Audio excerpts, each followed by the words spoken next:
We are going to sing a mashup of a Korean folk tune and an Appalachian folk tune about loving the mountains.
Oh, such beauty. Thank you. Thank you, children. Hey, you know, it really just does work better this way. Good morning. Buenos dias.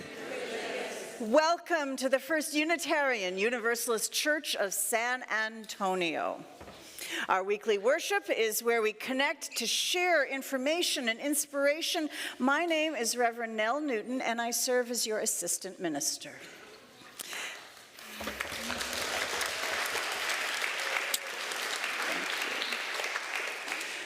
Let us begin by acknowledging the land that we are using was unjustly taken from the original inhabitants, the Cuiltacan people. And at that time, the land was called Yanahuana. Tribes of their descendants are still struggling for federal recognition, and federal recognition would give them the right to involvement in decisions regarding the use of their traditional lands. We are an inclusive congregation that welcomes you as you are, inclusive of all of your identities, your complexities, your situations. We welcome your whole self, even if it isn't fully assembled yet, because we recognize that we are all a work in progress.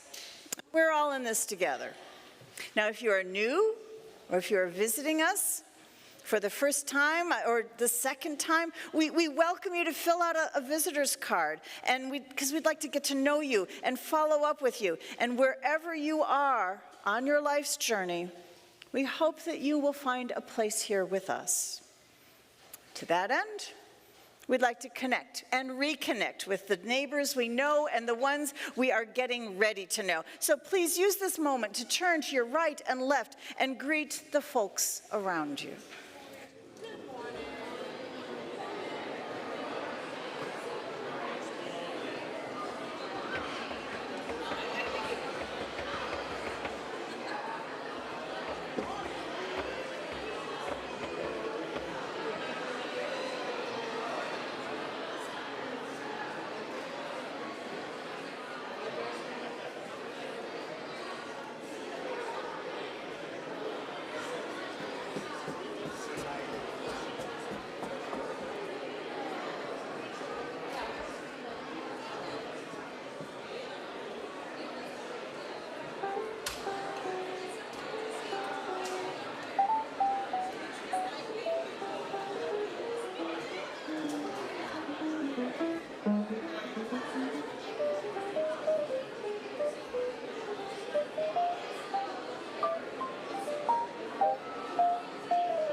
welcome. If you have come with an empty cup, welcome. If you have come disheartened or disconnected, welcome. For here we will extend an invitation to simply be who you are.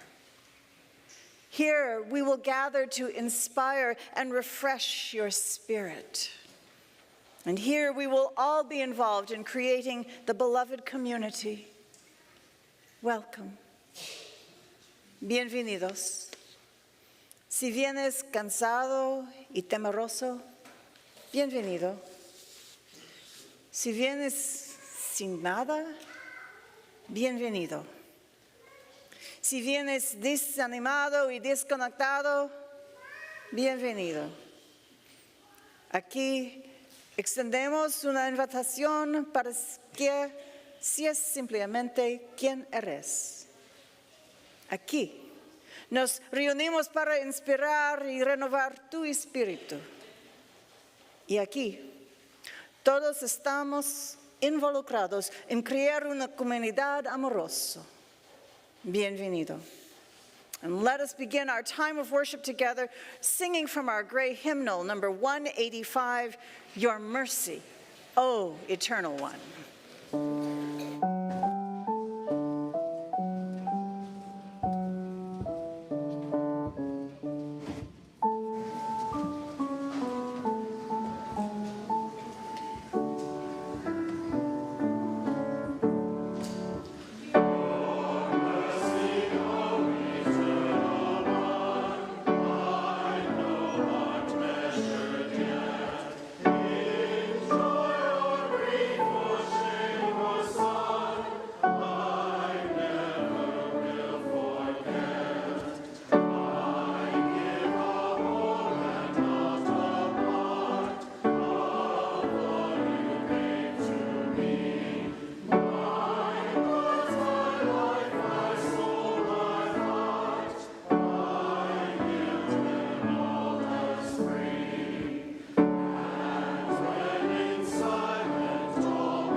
Asathomam satgamaya, tamasomam jyotirgamaya, mrityurmam mritam gamaya, abiravirmayedhi, rudrayate dakshinam mukham, tenamam pahi nityam. From untruth, lead us unto truth. From darkness, lead us unto light. From death, lead us unto immortality. Thou who art divine, reveal thy greatness to us. Shower thine benevolence upon us forever.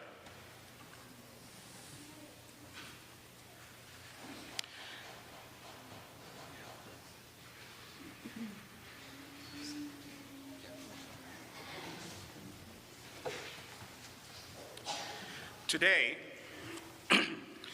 instead of the covenant, we shall do a unison reading. In our great hymnal, number 474, are the words by Keshav Chandra Sen, who was of the same faith tradition as Rabindranath Tagore, who we will learn about today. Unto the Church Universal, which is the depository of all ancient wisdom and the school of all modern thought, which recognizes in all prophets a harmony, in all scriptures a unity, and through all dispensations a continuity. which abjures all that separates and divides, and always magnifies that unifies and brings peace, which seeks truth and freedom, justice and love, and individual discipline in social duty, and which shall make of all sects, classes, nations, and races one global community. Unto this church and unto all its members, known and unknown, throughout the world, we pledge the allegiance of our hands and hearts.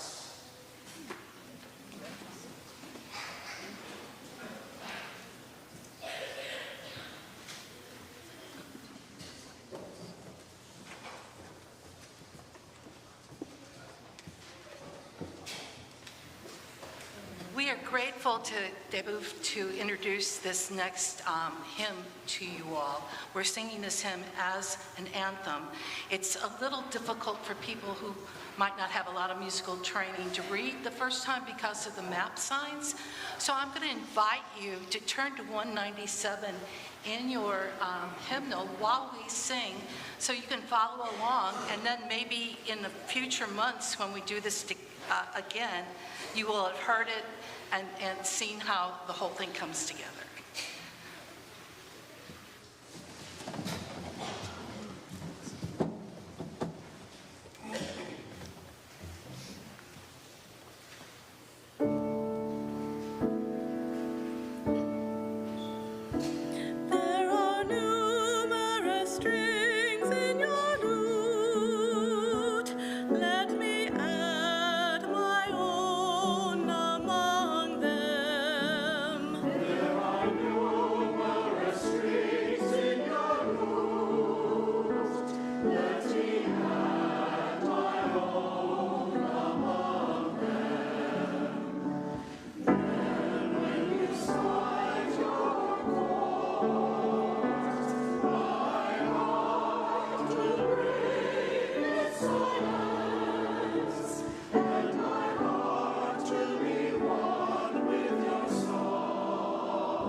We got a lot going on up here today.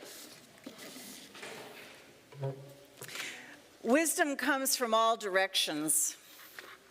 It's simply a matter of discerning that wisdom and learning the lesson. I expect that you have had a full week with many learning opportunities. Some were simple, some were complex. And just because you might have gained some wisdom does not mean that your life immediately got easier. And so this is why I must ask you, how is your heart? Is it pondering great questions or stuck with a humdrum conundrum? I don't know. Perhaps your heart is moved by all that it cannot see. Or simply resting, waiting for the silt to settle and the choices made clear. However your heart, you have brought it to a good place, where we will hold the fullness of your being with tenderness. At this time, I invite you to come forward and to light a candle of clarity, confusion, joy, or sorrow, in the hopes that their lights will lead our hearts back to love.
For these candles lit, and for candles lit only in our hearts, let us give thanks.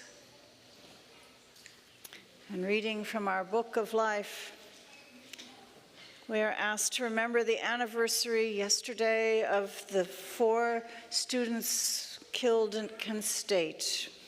They were protesting the Vietnam War, and they were killed by our very own National Guard. Kathy Marston asks that we please send healing energy to Cheryl Craig, who is receiving treatment for ovarian cancer.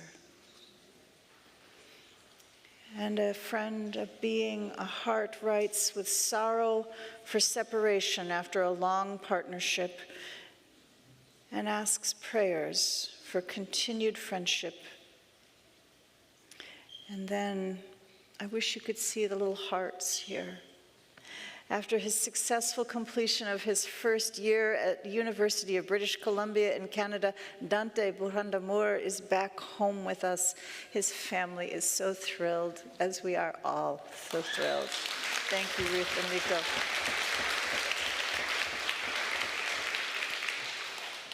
And now let's take a moment to pause and listen to the places that we might have rushed over all week.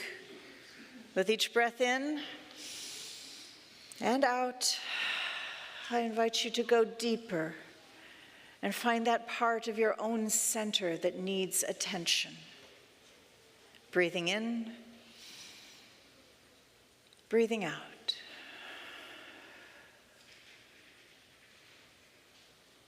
Spirit of love and life, we take this moment to be thankful. Thankful for the clouds and the rain that are making our world so green. Because soon our world will turn to summer, dry and hot, and it will be hard to remember what green was like. So, dear Spirit, help us hold a memory of green in the heart so that we might draw it out in August, when rain is forgotten and the world has turned dusty. May we hold this day, this ordinary, overcast day, for it is as miraculous and as necessary as each breath. Breathing in, breathing out.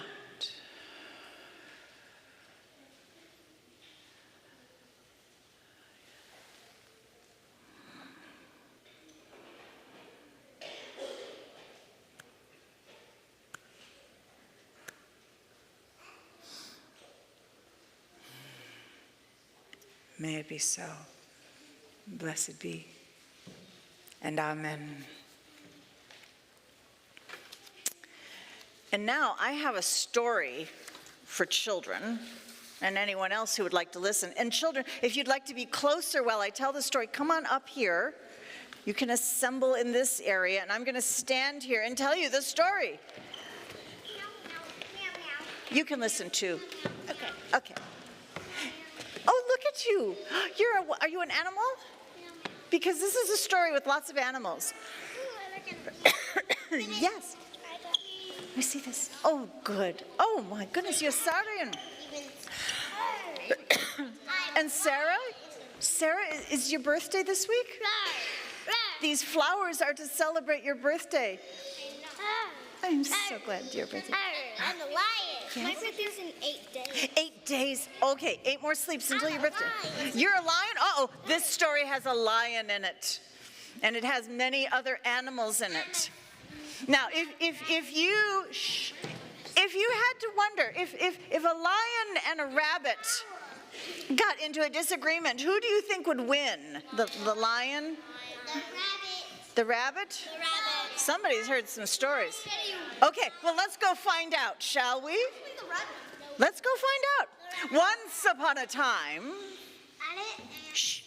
once upon a time, there was a lovely jungle forest, and many animals lived in the forest. And they all got along pretty well. They were a community. And I've got to tell you that they thought this was exactly right. But one day, a lion came to their forest, and lions can be very hungry. And without even asking, the lion killed a whole bunch of the animals and ate some of them, but not all of them. And the animals were horrified. How rude. What a waste. The animals all got together.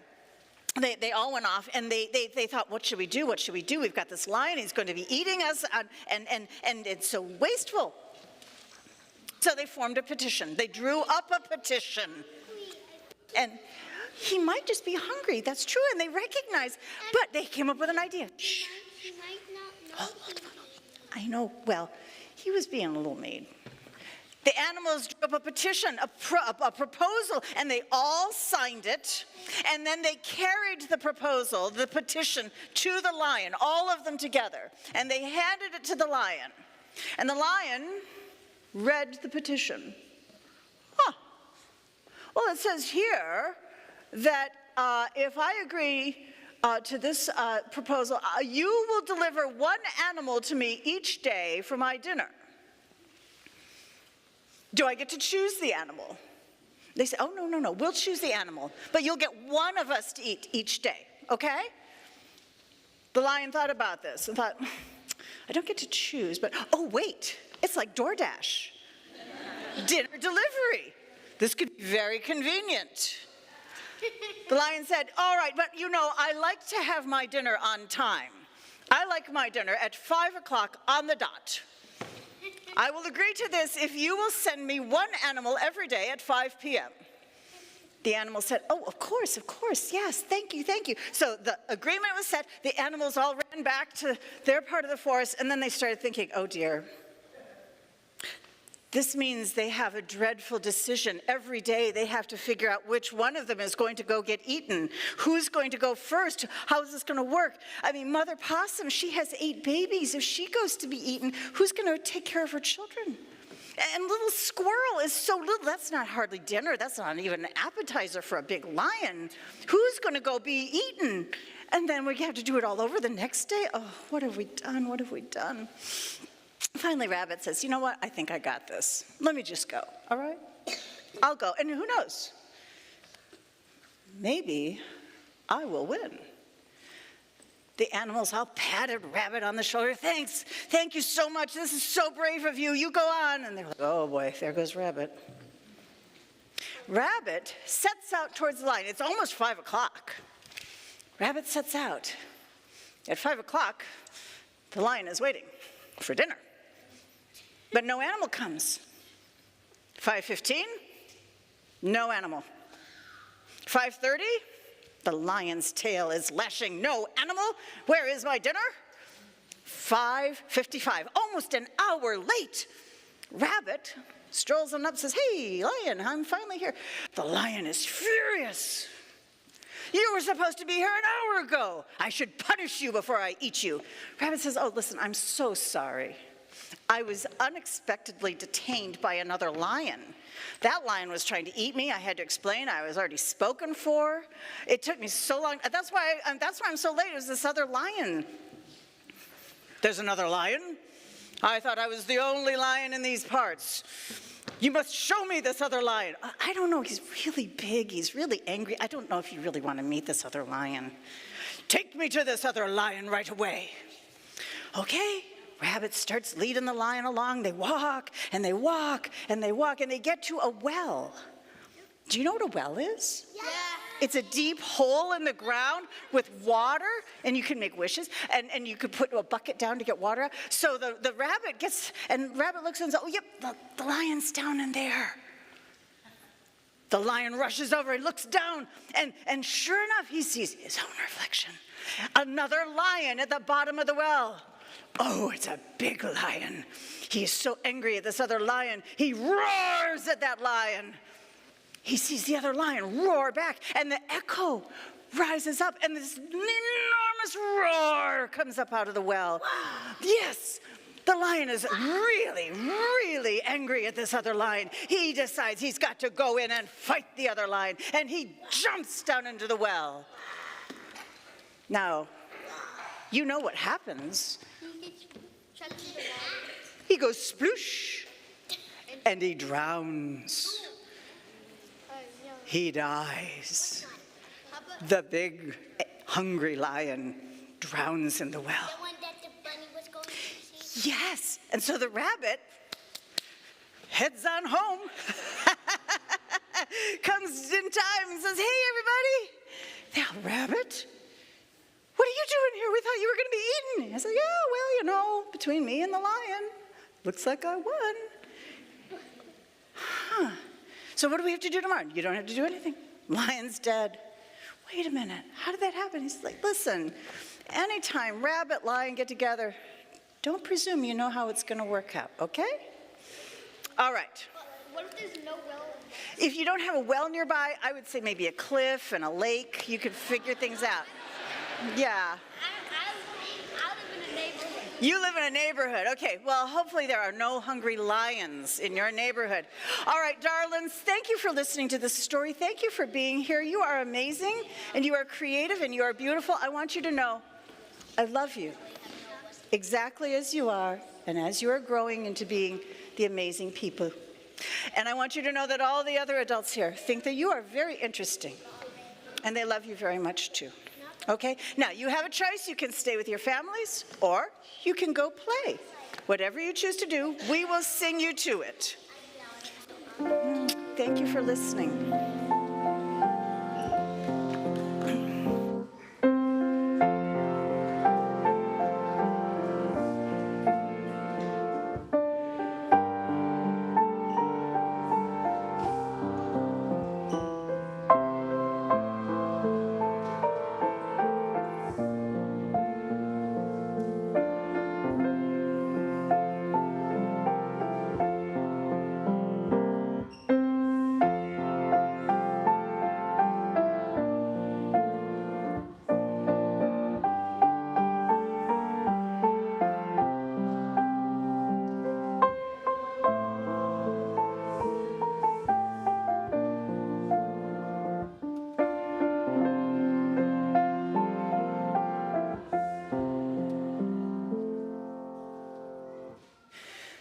This congregation is sustained by the voluntary gifts of its members and friends.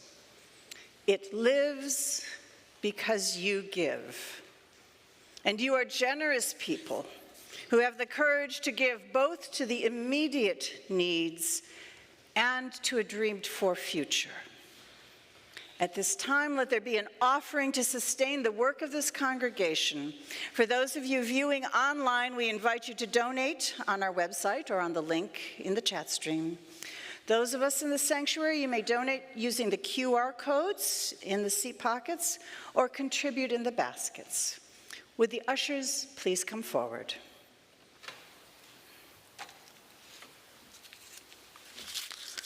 This is one of the many poems composed by Rabindranath Tagore. He welcomes the monsoon, which is the rain-bearing, cooling season after the brutal summer heat of India. My heart, like a peacock on a rainy day, spreads its plumes tinged with rapturous colors of thoughts, and in its ecstasy seeks some vision in the sky, with a longing for one whom it does not know. My heart dances. The clouds rumble from sky to sky. The shower sweeps horizons. The doves shiver in silence in their nests. The frogs croak in the flooded fields, and the clouds rumble. Oh, who is she on the king's tower that has loosened the braid of her dark hair, has drawn her breast over her breast the blue veil? She wildly starts and runs in the sudden flashes of lightning and lets the dark hair dance on her bosom. Ah, my heart dances like a peacock. The rain patters on the new leaves of summer. The tremor of the cricket's chirp troubles the shade of the tree. The river overflows its bank, washing the village meadows. My heart dances.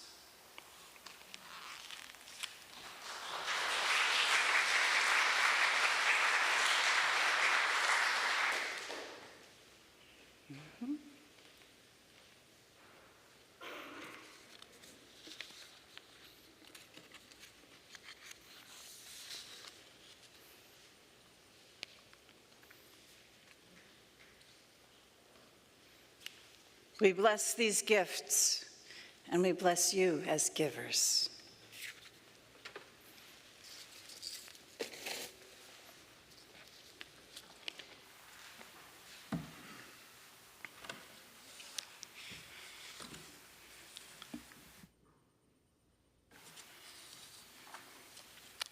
It is an honor to speak about Rabindranath Tagore, also known as Tagore, who lived from 1861 to 1941.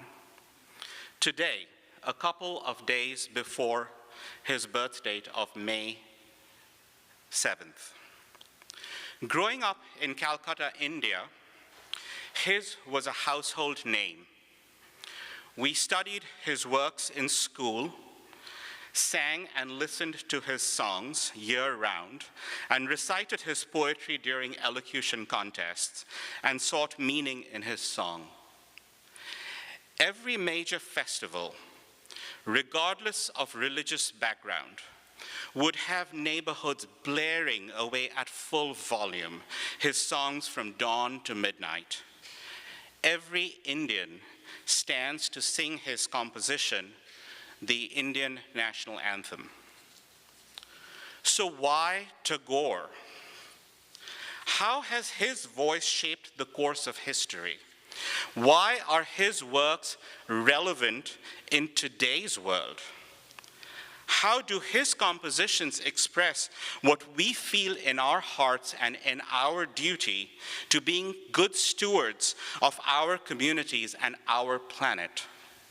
How does his life's work tie in with our UU principles? Today, I will give you the briefest of glimpses of how his voice resonates even to this day across all boundaries of religion, society, and politics.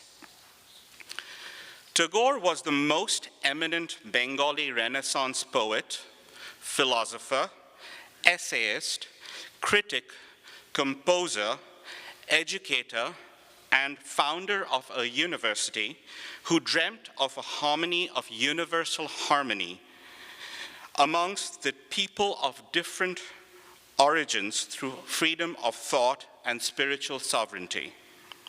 Starting at age 8, with over 2,200 compositions over a span of 72 years, he was the first Asian to be awarded the Nobel Prize for Literature in 1913.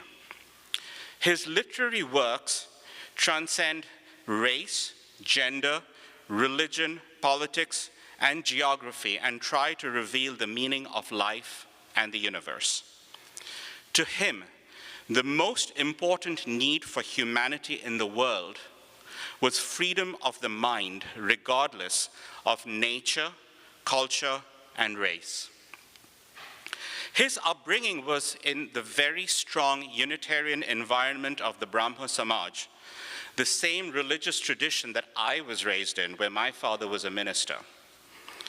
His grandfather and father were leaders in this new social reform movement started by Raja Ram Mohan Roy, who was also known as the father of modern India, who was a key figure in bringing about social reform that included abolition of underage marriage of children, establishment of laws allowing widows to remarry, and women's education, and abolition of the practice of sati, where widows were burned alive on the funeral pyres of their husbands.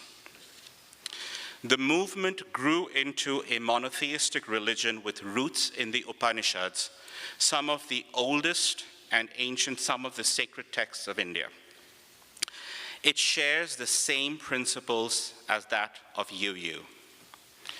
From a very young age, Tagore's formal schooling was chaotic and fragmented, but his education continued through his life experiences.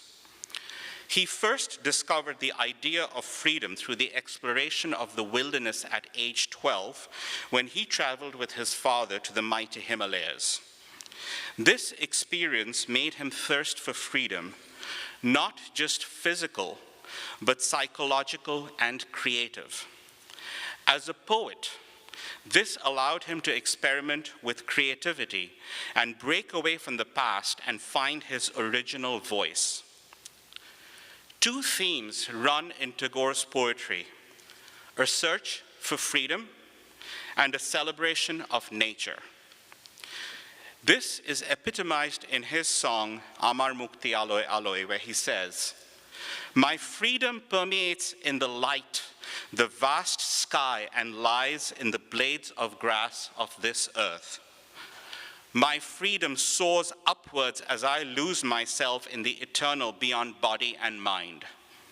My freedom lies in the sanctum sanctorum of every man's soul. disregarding the burdens of pain, sorrow, and predicament, sacrificing self-desire in the ritual flame of the creator of the universe, my life I must pledge in the quest for freedom. In his book, The Religion of Man, Tagore writes, I felt sure that some being who comprehended me and my world was seeking his best expression in all my experiences, uniting them into an ever-widening individuality, which is a spiritual work of art. To this being, I was responsible, for the creation in me is his as well as mine.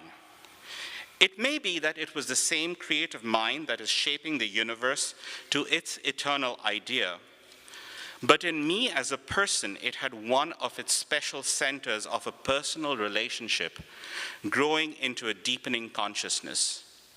I felt that I had found my religion at last, the religion of man with a capital M, in which the infinite became defined in humanity and came close to me so as to need my love and my cooperation. Through his poetry, plays, and writings, Tagore passionately strove for social justice. As a nationalist and advocate for Indian independence, abolition of the caste system, and for world peace, he was an ardent believer in the fundamental equality of all human beings, irrespective of caste, class, gender, religion, or ethnicity. His poem, He Mor Durbhaga Desh, translated as O My Ill-Fated Country, illustrates the social injustice of untouchability prevalent within the caste system of India. He says, "O my ill-fated country, in denying basic human rights have you insulted your people, made them stand before you but denied a place in your affection. With that insult, so shall you share with them all their ignominy. In making your neighbor an untouchable, you have offended the God in every man. You will have to share with them all their ignominy." Tagore holds the distinct honor of being the only person to have composed the national anthems of two countries and influenced the composer of a third. His love of freedom found expression in his patriotic songs of the Indian freedom movement, and two of his compositions are now the national anthems of present-day India and Bangladesh. He was awarded the knighthood in 1915, but relinquished it in protest against the merciless massacre in 1919 in the city of Amritsar by the British Indian Army, where hundreds of unarmed men, women, and children gathered at a peaceful meeting were gunned down with no prior warning. In renouncing this honor of knighthood, Tagore wrote, "The disproportionate severity of the punishments inflicted upon the unfortunate people and the methods of carrying them out, we are convinced are without parallel in the history of civilized governments. The time has come when badges of honor make our shame glaring in the incongruous context of humiliation. And I, for my part, wish to stand shorn of all special distinctions by the side of my countrymen who, for their so-called insignificance, are liable to suffer degradation not fit for human beings." Just 4 months ago in January of this year, I had the humbling experience of visiting the memorial that stands today to commemorate that massacre. It is absolutely a moving monument, and the trees there, I think, can speak to the absolute horrors that they have witnessed back in 1919. Very, very humbling indeed. His verses helped set a course of human history, starting with Mahatma Gandhi, that still echoes today. His song, Akla Cholore, which means travel alone, composed in 1905, had a profound influence on Gandhi. He says, "If they answer not your call, walk alone. If they are afraid and cower mutely facing the wall, open your mind and speak out alone. If they turn away and desert you in the wilderness, then trample the thorns under your tread and travel the blood-lined track alone. If they do not hold up the light when the night is troubled with storm, let the flame of thunder ignite your own heart and let it burn alone." From Gandhi to Dr. Martin Luther King Jr., Rosa Parks, and Nelson Mandela, the world has seen many lone crusaders on the march to justice. In his Nobel Peace Acceptance Prize speech, he says, "The ideal of unity never rejects anything, any race or any culture. It has been the highest aim of our spiritual exertion to be able to penetrate all things with one soul, to comprehend all things as they are, to comprehend all things with sympathy and love. Our problem is the race problem, which is the problem of all humanity. We must go deeper down to the spirit of man and find out the great bond of unity, which is to be found in all human races. All illusions will vanish if we go down to the heart of the shrine, to the love and unity of all races." When we look around today in our present world, we cannot help but appreciate the truth of his words that I will leave you with today. Where the mind is without fear and the head is held high, where knowledge is free, where the world has not been broken up into fragments by narrow domestic walls, where words come out from the depth of truth, where tireless striving reaches its arms towards perfection, where the clear stream of reason has not lost its way into the dreary desert sand of dead habit, where the mind is led forward by thee into ever-widening thought and action.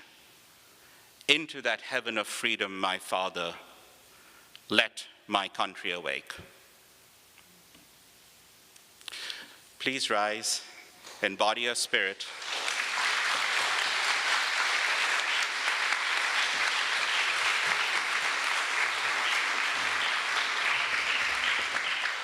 Please rise in body and spirit to sing our closing hymn, number 123, Spirit of Life.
We extinguish this flame, but not the light of truth, the warmth of community, or the fire of commitment to justice. These we carry in our hearts until we are together again. And our closing words again from Tagore. The same stream of life that runs through my vein night and day runs through the world and dances in rhythmic measures. It is the same life that shoots in joy through the dust of the earth in numberless blades of grass and breaks into tumultuous waves of leaves and flowers. It is the same life that is rocked in the ocean, cradle of birth and of death. In ebb and in flow, I feel my limbs are made glorious by the touch of this world of life, and my pride is from the life throb of ages dancing in my blood this moment. Go in peace. Blessed be.